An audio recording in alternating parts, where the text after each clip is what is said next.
The Andes of Peru. Since ancient times, their majestic heights have harbored sanctuaries of the soul.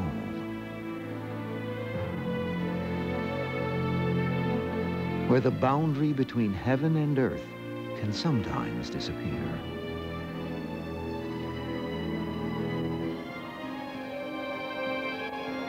Hidden among these towering peaks, one remarkable place inspires believers to forsake the modern world for a perilous journey above the clouds and thousands of years back in time.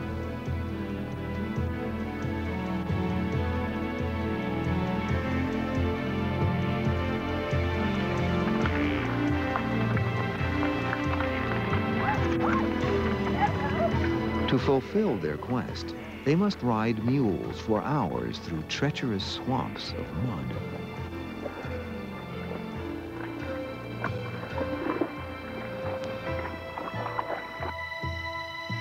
Those with the courage to persevere arrive at an isolated lake 12,000 feet high, known as Laguna Chimbe.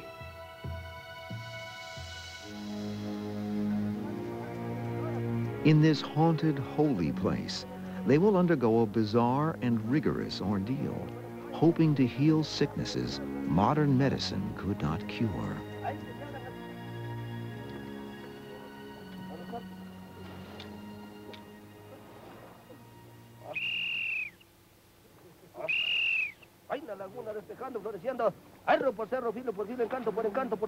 A shaman prays to the ancient spirits of the Andes and ingests a powerful brew made from the San Pedro cactus.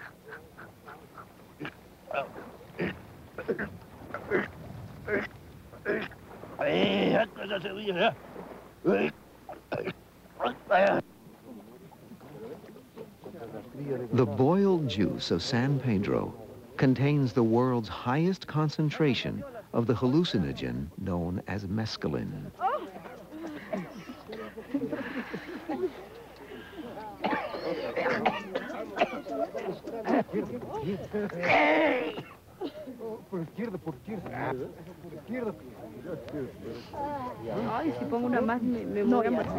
Under the influence of this drug, the pilgrims of Laguna Chimbe begin another sacred journey into uncharted regions of the mind. When I took the San Pedro, it was a full-blown psychedelic trip. The cactus is that agent which opens the door to another dimension, and the shaman is the gatekeeper to that dimension. What I like to say about it is that it is a very philosophical plant. You develop a clarity of perception where you can look at a person and you read them.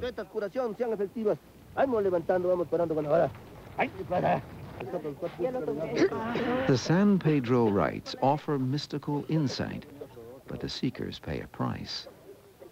As the drug takes effect, some pilgrims become violently ill.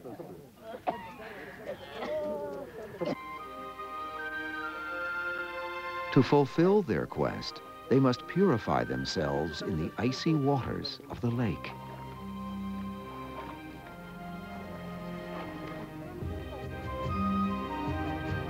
They must submit to strange rituals that ward off evil.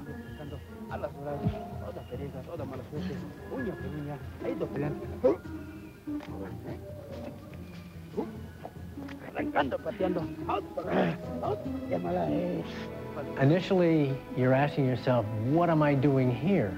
I must be sick in the head to be doing this. And yet, when all was said and done, there was an incredible sense of well-being and of something achieved that you couldn't really put your hands on, but just a feeling of wholeness and satisfaction. Beyond the mind-altering effects of San Pedro, scholars are fascinated by the antiquity of these rites. Archaeologists believe that Peruvians have been making pilgrimages to this lofty Andean lake for thousands of years.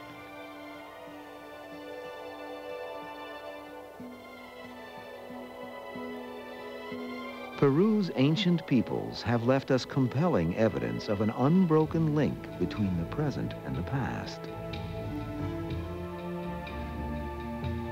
Centuries before the birth of Jesus, artists created exquisite ceramic images of shamans, reverently displaying the San Pedro cactus.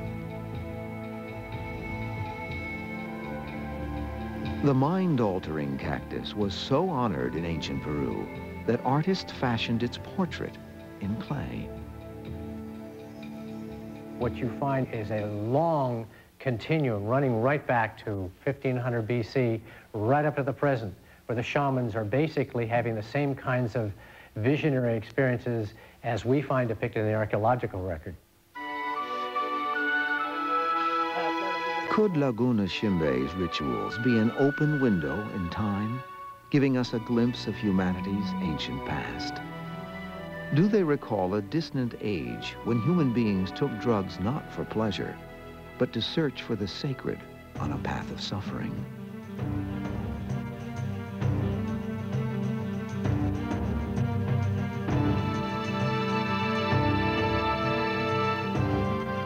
When we return, we investigate how, in the age of science, the ancient quest of the shamans went so horribly wrong.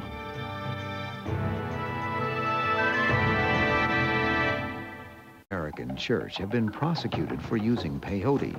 The church has petitioned the courts to recognize peyote as a religious sacrament. Impression of you, people would call it a character. See, but if you became famous, they'd say, what a brilliant impression. So the line is very blurred for me, you know.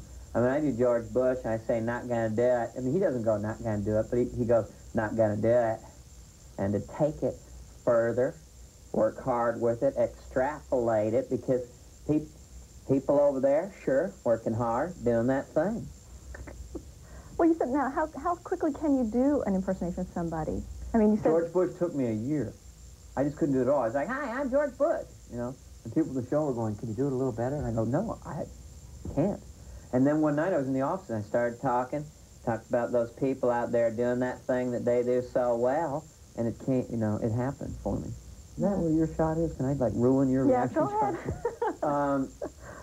So, yeah, it could take me 5 minutes or take me, you know, hours, you know. Sometimes I'll sneak tape recorders. To learn Rain Man, I snuck a tape recorder into the theater. Yeah, of course, I'm an excellent driver, you know. That was a pretty easy one, you know, because there was so much there to do. To do Bill Clinton would have been tough, or if he's still the front runner, it would be tough, because it sounds like just monotone, you know. So I'm worried about that. How has your comedy changed through the years? Oh, I don't know. Treat it like a cocktail.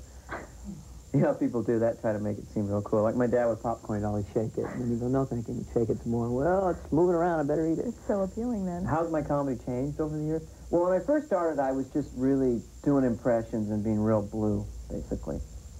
I'd do Jimmy Stewart having sex, because it was easy and cheap. And I'd be like, Don't worry, I did this on David Letterman, so you can just, that's good. Well, it just got better. Yeah, that's damn good. We'll do it, yeah. Well, don't force it. We'll take our time here. The worst thing you can do is rush it. Well, do me.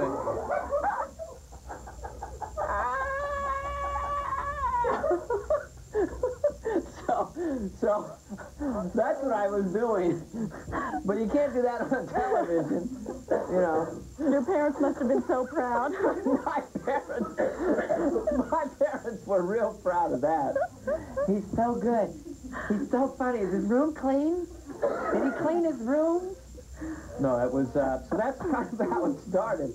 So I couldn't really do that my whole career, you know. A whole album of Jimmy Stewart. Well, the crew liked it so much, the cameraman has left the building, ladies and gentlemen. Let's just keep that shot. See, folks, you can't follow me. He is gone, and I'm back. That's good. Things are getting better. So, Anyway, it just is funny, and Jimmy Stewart is my favorite actor. It just is funny. I'm sure he would think it was funny. Yeah. No, he would. Wouldn't he?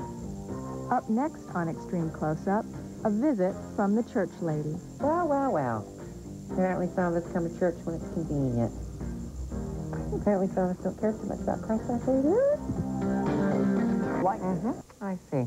So the critics thought you were believable in the role of an evil, bad, demonic, satanic villain from hell. How wonderful for you, dear. Well, it was a different role for me. I'm sure it was quite a stretch. So how was the church lady born? The church lady was, well, besides the time I woke up drenched in sweat, nude in the kitchen floor, it was just our family. We grew up in this real middle-class suburban family, and we were Lutherans, which is kind of like Catholic light. You know what I mean? We're like, we believe, but there's a chance, you know. In fact, I'm an agnostic atheist. I'm pretty sure I don't believe in God. Good night, ladies and gentlemen. I like that joke. So we would go to church a couple times, and then we would miss church a couple times. Then we'd show up to church, and all the church ladies, the real hardcores, would kind of crane their necks, and you kind of felt like you had to make an excuse, like, lighten up, we had a barbecue, okay? Those burgers were good, now we'll pray, relax. And so that's really where that attitude came from, those church ladies, and knowing that they were saying to us, Well. Apparently some of us come to church when it's convenient. Apparently some of us don't care too much about Christ like they do. You remember him, don't you? He's only the Son of Man. The King of Kings, the Baby Prince, the Cloud Stop, the Heavenly Host, JC. So that's kind of where that came from, and then I ran with it. I still wear the church lady's underwear. I have it on right now. Well, do you think that your childhood was much more happier than most people in your neighborhood? Do you think your childhood was... No, I don't know. I was a normal childhood, but, you know, it was intense. Intense? Yeah. We had, the traditional, very strict dad. My dad was always, he'd be sitting around reading the paper, and he'd say, damn it, you kids, I'm mad now. We'd say, do you know why? Nope, just feel like being PO'd. And he's always trying to get me to find the hammer. Kid, damn it, you kid, find the hammer. Was your house, wasn't the hammer always lost? The hammer was, lost for, 19 years at our house. He's always going, dang, find the hammer. So I just escaped in the back of the stage wagon on those long trips. I was back there with my sister just trying to make her laugh, doing impressions and stuff, But, yeah, we went on psycho car trips. My father had to leave at 3:30 in the morning for no apparent reason, and he was like a physicist just packing that trunk full of stuff, getting it just right. And here's the fishing gear, and here's the thing, And my mom just cared that the house was clean. That was the most important thing in her life. Is the house clean? She'd be on her deathbed. Is it clean? Yes, Mother, we cleaned it. Clean the house. Company's coming. I want it to look like no one's ever lived here before. Company would come in. David, this house is so clean, I could swear no one has ever lived here before. My mom would be like, yay! But when my parents would go on a vacation and would come back, because the house would be trashed, and then we'd have to clean it 3 hours before they come home. What do you think was the most valuable experience in childhood that you've taken with you? Probably running. I was a runner in high school, cross country. What was the most difficult thing to overcome? From all my problems. The difficult thing to overcome? Well, I was always the smallest kid in class, And I looked like a fetus with shoes when I was in junior high. It was frightening. All these guys with beards and stuff, and I had to compete with them, with girls, and I'm like a fetus with shoes. I look like an embryo with kids. I had no hormones at all. I'm just this hairless thing. Hi. And all the girls liked, this guy named Mitch Lucas, because he was this big, muscular, hairy guy, So I tried to be cool, and that's when I got into drugs at that time. But not hard drugs, those kind of pseudo-drugs. My friend called me up Rich Moore. His nickname was Richie Redface, because he could go like this and make his face red. Anyway, he called me up and said, Dana, eat a banana, wait 5 minutes, take an aspirin, wait 3 minutes, drink 6 ounces Coca-Cola, you're going to be buzzed, man. And we got into experimenting with hard drugs. After a while, it got more absurd. 2 ounces non-fat milk, 3-gram crackers, and an aspirin. You're wasted. And we got into that stuff after a while. And then I went to, I go to junior high dances, and I'm 4'8", 30, about 70 pounds. Then it would be girls' choice, and I'd have to slow dance with Debbie Fryer. It was 5'11", 190. It was like a monster walking across that dance floor. She'd come up, she sounds like Yoda. You wish to dance? Mm-hmm. I'm like so scared I'm starting to sound like Katharine Hepburn. I don't know if I should try. It's not right when we do. Okay, I'm dancing out there, and teachers are going, why is Mr. Carvey out there, He looks like a fetus with shoes. Hey, look, he's got a graham cracker and a vitamin C in his pocket. Get him! And I get busted, and I have to, for doing drugs. So yeah, I had a pretty weird childhood. When Extreme Close-Up returns, the creation of Garth. I went to Jenny Craig and lost 10 pounds, lighter than I am now, to play the character, and I developed a sugar addiction. I was hypoglycemic during most of the film. Jenny Craig lost 10 pounds, lighter than I am now, to play the character, and I developed a sugar addiction. I was hypoglycemic during most of the film. So I was just trying to be wiry. The most exhausting thing in the world was to play this character, because he's just like, whoa, Wayne, he's funny. He's like this really hyper sidekick. So it is exhausting. But that's how I get into it. But it all starts with this. See, a lot of actors work inside out. I work left to right. First, I find out what the left side of the body does of the character I'm playing, then the right side. Well, actually, first I think about what kind of socks the character would wear. Actually, I come from a center, a chewy nougat center, and I just work from there.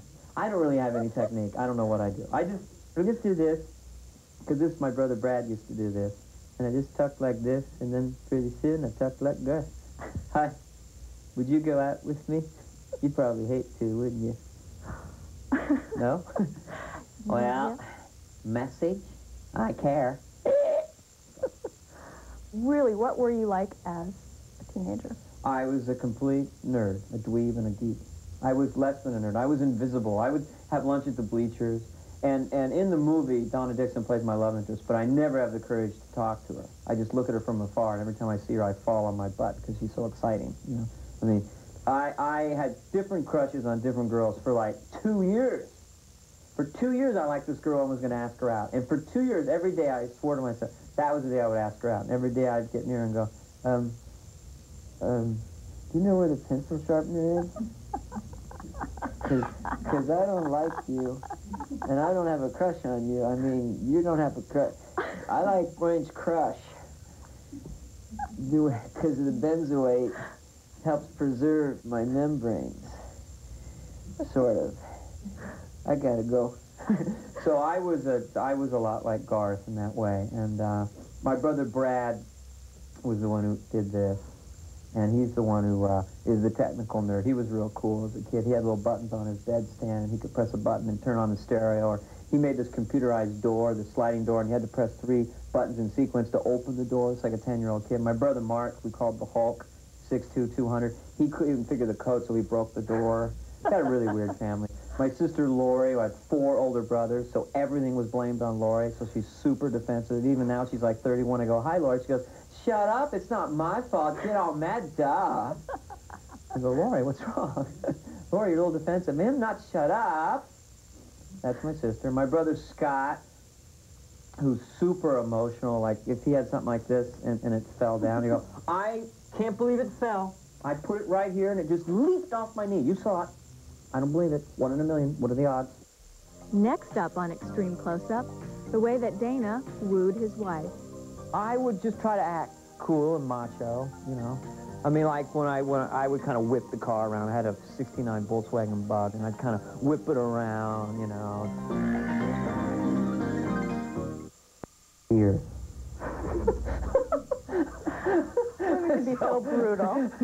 Yeah, busy for 3 years. So, there you have it. And that's my wife. And 3 years later, we got married. Ladies and gentlemen, no, I met my wife when she was about 18, and I raised her as one of my own. She's a wonderful, wonderful lady, and we've got nicknames. She calls me like Honey Buns. I call her Sweetie or Thruster, one of our cute little pet names. Couples have little nicknames. Sure. Yeah. So you guys met during the lean years, right? The struggling years Yes. for you? So what were dates like then? How did you win her over? Well, I would just try to act cool and macho, I mean, like when I would kind of whip the car around. I had a '69 Volkswagen Bug, and I'd kind of whip it around, If somebody cut me off, I'd flip them off. Hey! And then I'd look over at her, and she'd be like, he's so masculine. Me have to marry. Me want to make baby with him. He dominate world. Me make baby. So I said, calm down, take it easy, let's just go on a few dates. And she'll love this interview. No, I have a 7-month-old son, and we're relating very heavily. He's really cute. But you can't be around a baby that's that cute and not talk like an idiot. I swear to God, it's so embarrassing. Every time I see my son, I go, yeah, hi, little guy. I just say, he's just a little guy. He don't know nothing about nothing.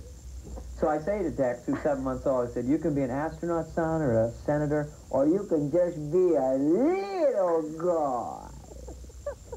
You have to see how cute he is for this to make any sense. But it's great. I'm a People magazine cliche. I really am. I shun parties.